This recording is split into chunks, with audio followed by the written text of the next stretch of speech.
Hello વિદ્યાર્થી મિત્રો, કેમ છો બધા? મજામાં ને? ઓકે, તો ચાલો શરૂ કરીએ આપણું ચેપ્ટર નંબર 8નું નવું ટોપિકનું નામ છે કોષ દિવાલ. એને ઇંગ્લિશમાં શું કહેવાય? Cell wall. સેલ એટલે કોષ, વોલ એટલે દિવાલ. કોષની દિવાલને કોષ દિવાલ કહે છે. પ્રશ્ન થાય, સુકોષ કેન્દ્રી સજીવોમાં કોષ દિવાલ કયા કોષોમાં આવેલી છે?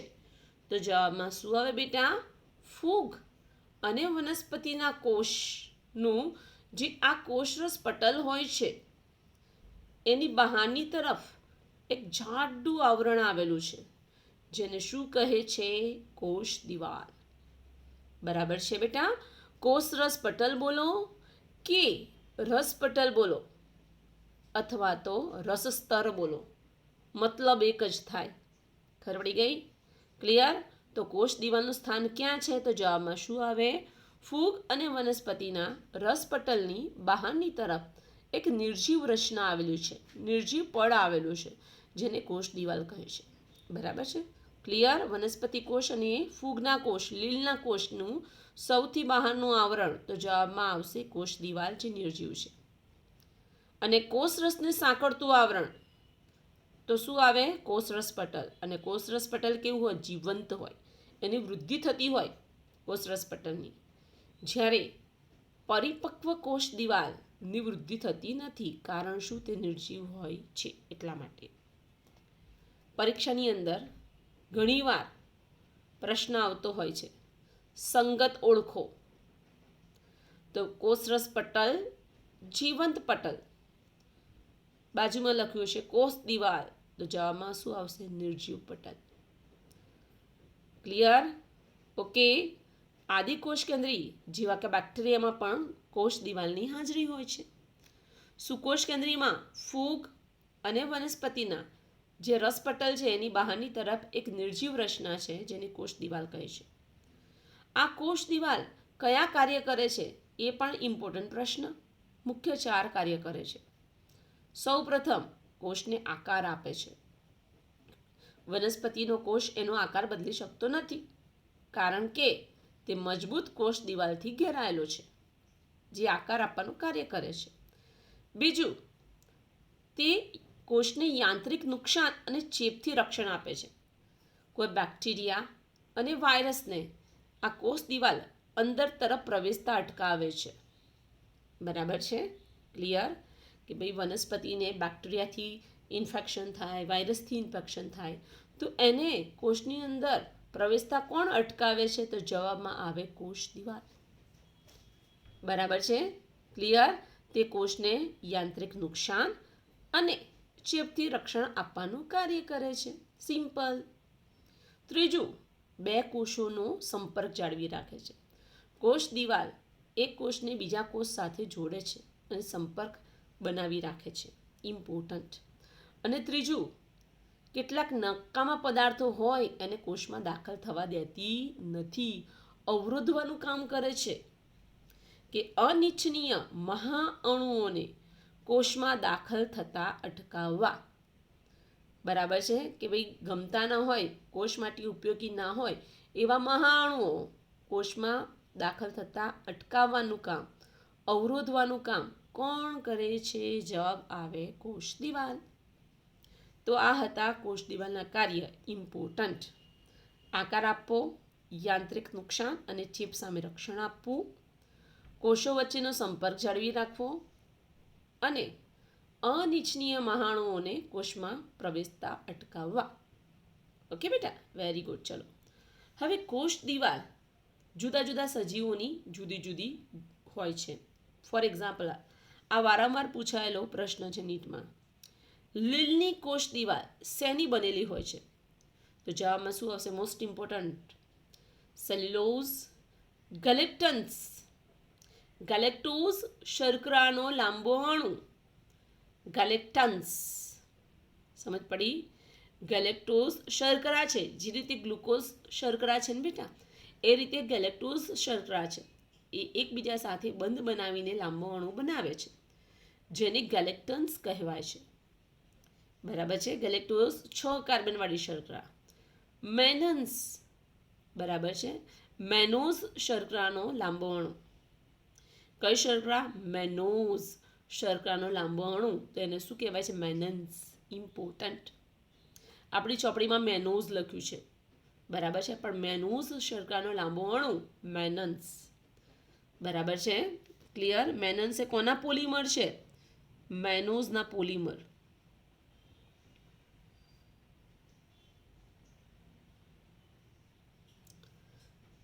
ખબર પડી ગઈ? અને કેલ્શિયમ કાર્બોનેટ જેવા ખનિજ દ્રવ્યોની બનેલી છે. મોસ્ટ ઇમ્પોર્ટન્ટ કે લીલની કોષ દિવાલ સેલ્યુલોઝ, ગેલેક્ટન્સ, મેનન્સ અને કેલ્શિયમ કાર્બોનેટ જેવા ખનિજ દ્રવ્યોની બનેલી છે. ખબર પડી ગઈ? Most important NEET MCQ question.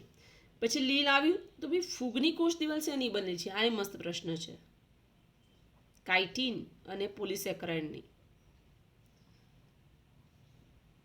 આ નીટનો પ્રશ્ન, વારંવાર પૂછાયેલો પ્રશ્ન. Chitin plus પોલિસેકરાઇડ.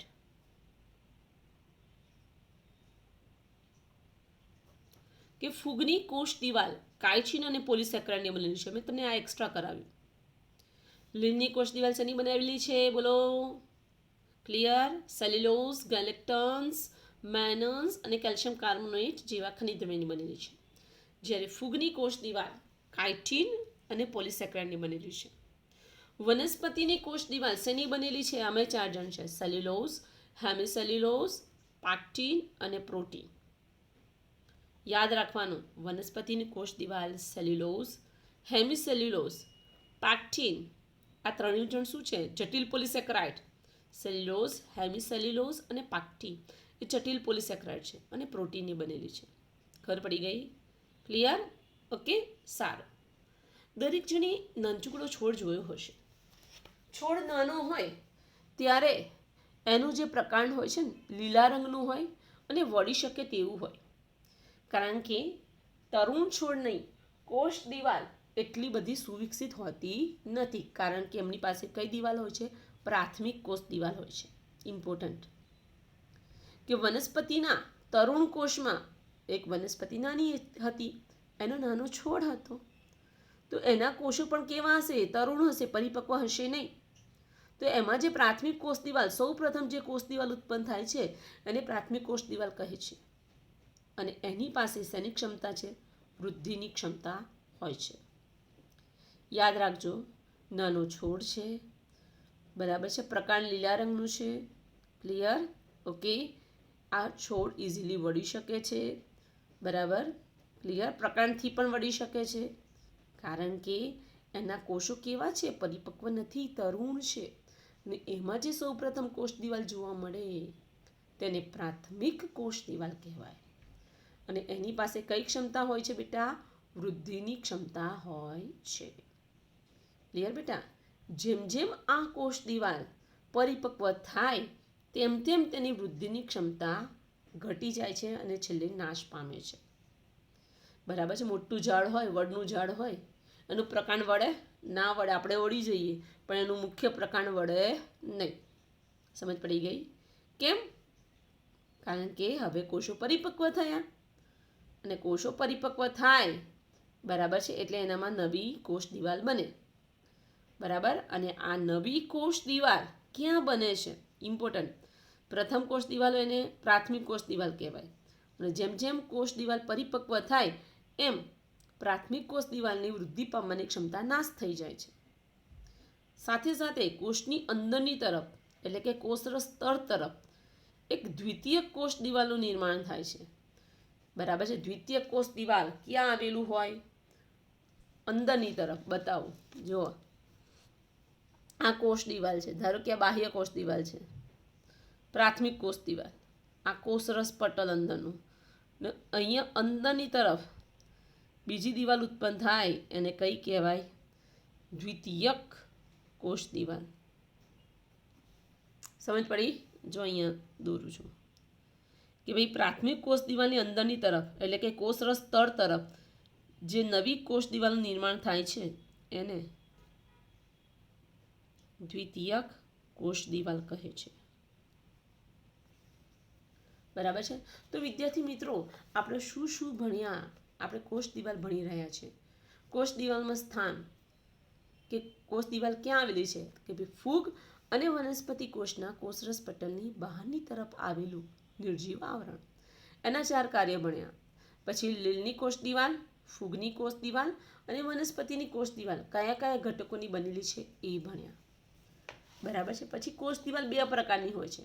પ્રાથમિક કોષ દિવાલ, બરાબર છે, જે વૃદ્ધિ પામવાની ક્ષમતા ધરાવે છે અને જેમ જેમ સમય જાય તેમ તેમ એની વૃદ્ધિ પામવાની ક્ષમતા નાશ થાય છે. અને પછી જે દિવાલનું નિર્માણ થાય અને દ્વિતીયક કોષ દિવાલ કહે છે. સમજ્યા બેટા? હવે આવ્યું મધ્યપટલ.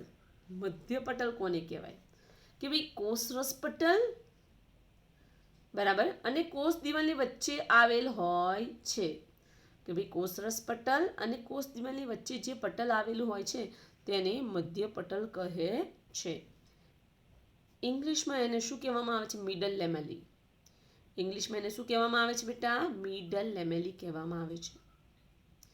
નીટનો પ્રશ્ન આવ્યો ભાઈ, નીટ MCQ.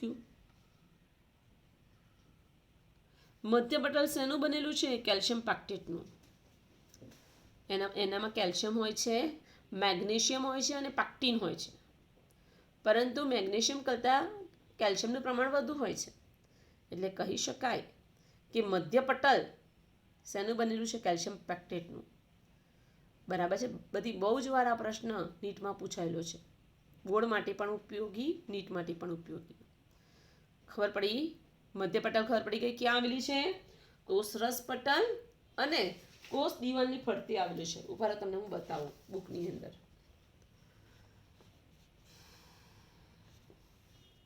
આ વનસ્પતિનો કોષ છે. સૌથી બહારનું પટલ કોષ દિવાલ. હા ને બેટા? અહીંયા જુઓ બેટા, મધ્યપટલ.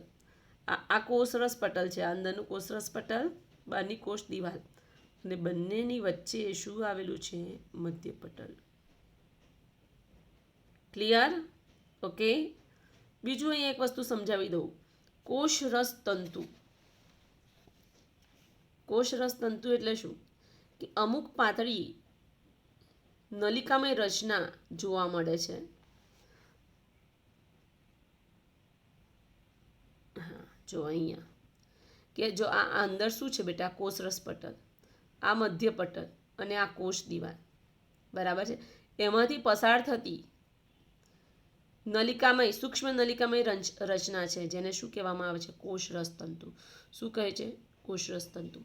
ઇંગ્લિશમાં એને, નીટમાં પણ ઇંગ્લિશના નામ ગુજરાતીમાં લખેલા હોય છે એટલે કરવાનું. ઇંગ્લિશમાં એને શું કહેવામાં આવે છે? પ્લાઝ્મોડેસ્મેટા.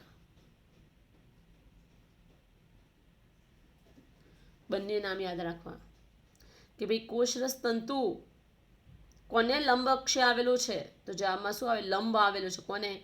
કોષરસ પટલ, મધ્યપટલ અને કોષ દિવાલને લંબમાં આવેલી સૂક્ષ્મ નલિકામય રચના છે. અને એ શું કરે છે? 2 કોષો વચ્ચે આવેલી છે. કેવી રીતે? જો હું તમને સિમ્પલી સમજાવું. આ એક કોષ છે, આ નલિકા છે અને આ બીજો કોષ છે. આ નલિકા છે એ કોણ? કોષરસ તંતુ પ્લાઝ્મોડેસ્મેટા. એ શું કરે છે? 2 કોષોના કોષરસને સાંકળવાનું કામ કરે છે. બરાબર. જે ખોરાક આ કોષમાં આવ્યો હશે એ કોષરસ તંતુ દ્વારા બીજા કોષમાં જશે. દ્રવ્યોના વહનમાં ભાગ ભજવે છે. ઇમ્પોર્ટન્ટ. જવાબમાં શું આવે? કોષરસ તંતુ. ઇંગ્લિશમાં કહેવાય એને પ્લાઝ્મોડેસ્મેટા. મસ્ત પ્રશ્ન હતો બેટા. ખબર પડી? મધ્યપટલનું સ્થાન ખબર પડી કે ભાઈ કોષ દિવાલ અને કોષરસ પટલ બંનેની વચ્ચે આવેલું આવરણ એટલે મધ્યપટલ. શેનું બનેલું છે મધ્યપટલ? કેલ્શિયમ પેક્ટેટનું બનેલું છે. મેગ્નેશિયમ પણ હોય છે જ અંદર. ઓકે, ક્લિયર આટલું? ઓકે, સારું. ચાલો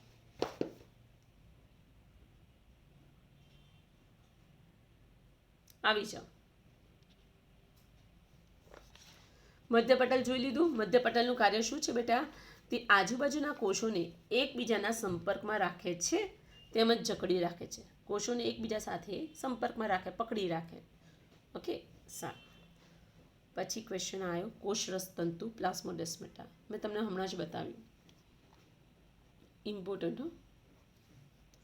સ્થાન કોષરસ તંતુ ક્યાં આવેલો હોય? હમણાં જ કીધું. કોષ દિવાલ તેમજ મધ્યપટલની આરપાર રહેલા કોષરસ તંતુ આજુબાજુના કોષોના કોષરસને સંપર્કમાં રાખે છે.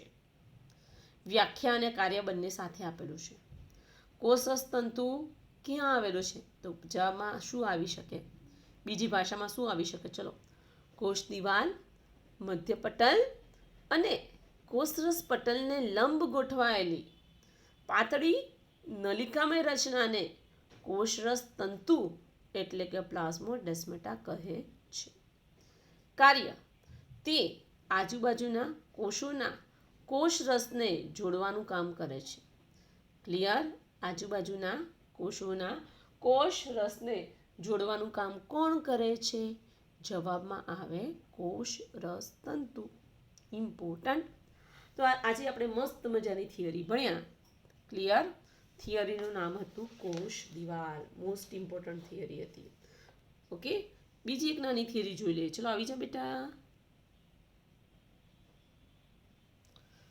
આપણી નેક્સ્ટ થિયરીનું નામ છે અંતઃપટલમય તંત્ર, જેને એન્ડોમેમ્બ્રેન સિસ્ટમ પણ કહેવામાં આવે છે. ક્લિયર? સારું. આપણને ખબર છે પ્રાણી શરીર છે, વનસ્પતિ શરીર છે, એક જટિલ રચના છે. એની અંદર કોષની અંદર જે બધી અંગિકાઓ આવી છે બેટા, એ અંગિકાઓના રચના અને કાર્ય જુદા જુદા હોય છે. બરાબર છે? પહેલું મને એ કહો, કોષની અંદર કઈ કઈ અંગિકાઓ આવેલી હોય? યસ, કઈ કઈ અંગિકાઓ હોય કોષની અંદર? બતાવું, ભારો આવી જાઓ બેટા. આ કયો કોષ છે? વનસ્પતિ કોષ છે. વનસ્પતિ કોષની લાક્ષણિકતા શું, જે પ્રાણી કોષમાં નથી, એ સમજાવી દો. વનસ્પતિ કોષમાં મધ્યસ્થ મોટી રસધાની છે. મધ્યમાં એક મોટી રસધાની આવેલી હોય છે. બીજું, વનસ્પતિ કોષમાં શું હોય છે? કોષ દિવાલ હોય છે. ત્રીજું, વનસ્પતિ કોષમાં શું હોય છે? મધ્યપટલ હોય છે. ક્લિયર? શું હોય છે? મધ્યપટલ છે. ચોથું, બીજું શું આવેલું છે? હરિતકણ આવેલું છે, જે વનસ્પતિ કોષમાં જ હોય છે. ક્લિયર? અન્ય કઈ કઈ અંગિકાઓ છે એ જોઈએ. ચલો, રિબોઝોમ, યસ. કણાભસૂત્ર, બરાબર. પછી કોષ કેન્દ્ર, કોષ કેન્દ્ર પટલ. કોષ કેન્દ્રની અંદર નાની ગોળાકાર રચના છે, જેને કોષ કેન્દ્રિકા કહેવાય. કોષ કેન્દ્રની નજીક ગોલ્ગી કાય નામની રચના જોવા મળે છે. બરાબર છે? બીજું, કોષ કેન્દ્ર પટલની નજીક તમને અહીં અંતઃકોષરસ જાળ જેવી નલિકામય રચના જોવા મળે છે, અને એની ઉપર જો રિબોઝોમ ગોઠવાયેલા હોય તો એને કણિકામય અંતઃકોષરસ જાળ કહેવાય. બરાબર છે? અને આ કણિકામય અંતઃકોષરસ જાળ પ્રોટીનનું નિર્માણ કરે. અને બીજી કણિકા વિહીન અંતઃકોષરસ જાળ, જેમાં કણિકાઓ નથી, એ લિપિડના સંશ્લેષણનું કાર્ય કરે છે. બરાબર છે? બીજું શું જોવા મળે છે? લાઇસોઝોમ. બરાબર, આ પણ એક પટલમય અંગિકા છે, ઉત્સેચકો ધરાવે છે. બરાબર છે? પછી બીજું શું દેખાય છે અહીંયા? સૂક્ષ્મ નલિકા, હે ને? કણાભસૂત્ર. પછી પેરોક્સિઝોમ નામની અંગિકા જોવા મળે છે વનસ્પતિ કોષ અને પ્રાણી કોષના કોષરસમાં. બરાબર છે? બંનેમાં કોષરસ જોવા મળે છે, જે ઘટ્ટ પ્રવાહી ધરાવે છે. વનસ્પતિ કોષ અને યુગ્લિનામાં હરિતકણ જોવા મળે છે. બરાબર, એની રચના જોવો, લેન્સ આકારના છે. અને પ્રકાશ સંશ્લેષણનું કાર્ય, રિબોઝોમનું કાર્ય પ્રોટીન સંશ્લેષણનું, અને કણાભસૂત્રનું કાર્ય એટીપી નિર્માણનું. પાવર હાઉસ કહેવાય. તો અહીં જોયું તમે, કણાભસૂત્ર, હરિતકણ, પેરોક્સિઝોમ, દરેકની રચના જુદી જુદી છે, તેમજ કાર્ય પણ કેવા છે બેટા? જુદા જુદા છે. તેથી કહી શકાય કે આપણા કોષમાં જે અંગિકાઓ આવેલી છે એ રચના અને કાર્યની દ્રષ્ટિએ ભિન્ન હોય છે. કેટલીક અંગિકાઓ ભેગી મળીને અંતઃપટલ તંત્રની રચના કરે છે, કારણ કે તેમના કાર્યો એકબીજાથી સંકલિત હોય છે, એકબીજા સાથે જોડાયેલા હોય છે. હું તમને સિમ્પલ એક્ઝામ્પલ આપું કે અંતઃકોષરસ જાળ બરાબર છે. એ શેનું નિર્માણ કરે? પ્રોટીનનું અને લિપિડનું. પણ એ પ્રોટીન અને લિપિડ પરિપક્વ હોતું નથી, અને એ પરિપક્વ થવા માટે ક્યાં જશે? ગોલ્ગી કાયમાં. કે કોષની અંદર અંતઃકોષરસ જાળ, ગોલ્ગી કાય, લાઇસોસોમ એકદમ નજીક આવેલા છે. તમે લોકોએ આઈસ્ક્રીમની ફેક્ટરી જોઈ છે? આઈસ્ક્રીમની ફેક્ટરીમાં એક રૂમની અંદર દૂધ ગરમ થાય, એની અંદર ખાંડ ઉમેરવામાં આવે. બીજા રૂમમાં એ ગળ્યા દૂધની અંદર કસ્ટર્ડ પાવડર, ફ્લેવર, કાજુ, પિસ્તા, અંજીર બધું ઉમેરવામાં આવે. હવે ત્રીજા રૂમની અંદર આ બધું મિક્સ કરેલું મિશ્રણ છે ને, એને નીચા તાપમાને સોલિડિફાય થવા દેવામાં આવે. ખબર પડી? થીજવા દેવામાં આવે, એટલે આઈસ્ક્રીમ તૈયાર. અને ચોથા રૂમમાં એ આઈસ્ક્રીમને પેક કરવામાં આવે, કોનમાં કાં તો ડબલીમાં કાં તો ડબ્બાઓમાં. તો આઈસ્ક્રીમની ફેક્ટરીમાં બધું કંઈ એક જગ્યાએ નથી થતું. એમ આપણું શરીર એક ફેક્ટરી કહેવાય બેટા, જેમાં પ્રોટીનનું નિર્માણ એ શેની અંદર થાય છે? કણિકામય અંતઃકોષરસ જાળ, રિબોઝોમ જે અંતઃકોષરસ જાળ પર રહેલા હોય એને કણિકામય અંતઃકોષરસ જાળ કહેવાય. ત્યાં પ્રોટીન બને છે. જેવું બને એટલે તરત ક્યાં દાખલ થશે? ગોલ્ગી કાયમાં. ત્યાં પ્રોટીન પરિપક્વ થાય છે. હવે આપણા શરીરના કોઈ કોષમાં પ્રોટીનની જરૂર હશે, ઉત્સેચકોની જરૂર હશે, તો ગોલ્ગી કાય એને પેકિંગ કરી દેશે નાની કોથળીમાં અને મોકલી દેશે. ગોલ્ગી કાય એ પેક કરેલી નાની કોથળીઓ કોણ? લાઇસોસોમ્સ. બરાબર છે? ખબર પડી? આણે પ્રોટીન બનાવ્યું. લીસી અંતઃકોષરસ જાળ લિપિડ પણ બનાવે. બંનેનું પરિપક્વ ક્યાં થાય? ગોલ્ગી કાયમાં. અને શરીરના જુદા જુદા ભાગમાં મોકલવાનું કામ કોણ કરે? ગોલ્ગી કાય, પેકિંગ કરીને. અને ગોલ્ગી કાયના પેકિંગને શું કહેવાય? લાઇસોસોમ. બરાબર છે? ક્લિયર? ઓકે.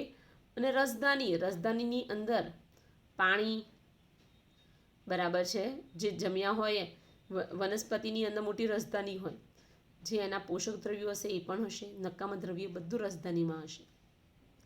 મતલબ આ ચાર અંગિકાઓના કાર્ય એકબીજા વગર શક્ય નથી. બરાબર છે? અંતઃકોષરસ જાળ પ્રોટીન ઉત્પન્ન કરે પણ પરિપક્વ કરી શકે નહીં, એ કામ ગોલ્ગી કાય જ કરે. બરાબર છે? ક્લિયર? તો આ ચારે ચાર જણ ભેગા થઈને કામ કરે છે. તેથી તેને અંતઃપટલમય તંત્રનો ભાગ ગણવામાં આવે છે, કારણ કે એના કાર્યો એકબીજાના સંકલનથી થતા હોય છે, ભેગા મળીને કામ કરતા હોય.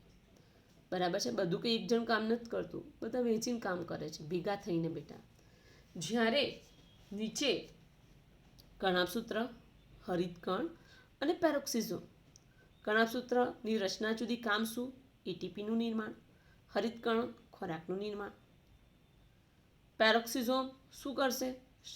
ઝેરી દ્રવ્યને બહાર નીકાળશે.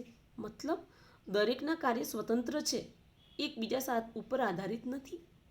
તેથી આ નીટનો પ્રશ્ન. તેથી કણાભસૂત્ર, હરિતકણ અને પેરોક્સિઝોમને અંતઃપટલમય તંત્રનો ભાગ ગણવામાં આવતા નથી. ઉપરવાળા ચાર જણા અંતઃકોષરસ જાળ, ગોલ્ગી કાય, લાઇસોસોમ્સ અને રસધાનીઓ, આ ચાર અંગિકાઓ ભેગી થઈને કોઈ ચોક્કસ કાર્ય કરે છે. તેથી તેને અંતઃપટલમય તંત્રનો ભાગ ગણાય છે. જ્યારે નીચેની ત્રણ અંગિકાઓ જેવી કે કણાભસૂત્ર, હરિતકણ અને પેરોક્સિઝોમ સ્વતંત્ર રીતે કામ કરે છે, એકબીજાની મદદ ક્યારેય લેતી નથી. તેથી તેને અંતઃપટલમય તંત્રનો ભાગ ગણવામાં આવતા નથી. સમજી ગયા? તો આપણે મસ્ત મજાની થિયરી ભણ્યા. 2 માર્ક્સમાં પૂછાય, MCQમાં પૂછાય. આ બંને નીટ MCQમાં પૂછાય એવા ટોપિક છે. ક્લિયર? સમજી ગયા? અંતઃપટલમય તંત્ર, દરેક અંગિકાની રચના જુદી, કાર્ય જુદા, પણ જે અંગિકા ભેગી થઈને કામ કરે એને અંતઃપટલ તંત્રનો ભાગ ગણાય, અને ના કરે એને એનો ભાગ ગણવામાં આવતા નથી. ક્લિયર બેટા? ઓકે.